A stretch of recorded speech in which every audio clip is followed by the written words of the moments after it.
replacing, we're wiping away that lorem ipsum text. We're showing real imagery, we're showing real content, we're showing real videos, we're trying to plug in as much real stuff as possible. So there's specific instances of a template, right? We don't want to do away with the templates because ultimately we're going to come back to those. But it's the highest fidelity. It gives the client something to look at, right? It's the hub that everybody's sort of revolving around because it's actually the thing that people will see, that people visiting the site, the product, whatever, will see.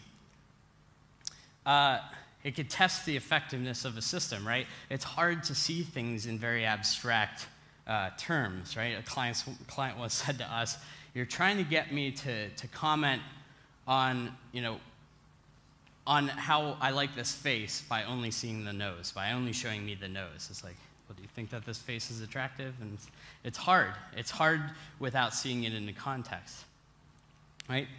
And we could also test variations of a template, right? Content tweaks, design tweaks. Do we show 10 posts? Do we show 5? We could include extra things. We could exclude things. Things that are sort of variations of a template, but don't necessarily justify creating an entirely new template for that. So that's that. So that's atomic design.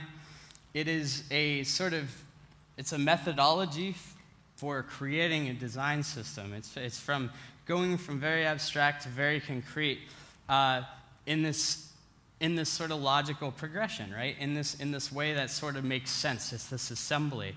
And it benefits everybody.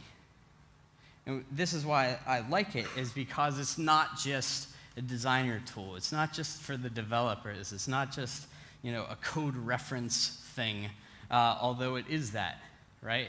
It's something that you could sort of sit everybody down around, and it becomes this watering hole for everybody, right? And ultimately, the creators are going to care more about the abstract stuff a lot more than the clients, but it's important for the client to sort of be in line with whatever it is you're doing and understand sort of how the system works.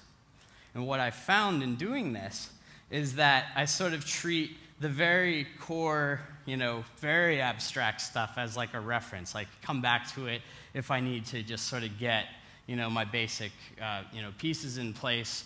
But most of my building is happening whenever I start stitching things together, right?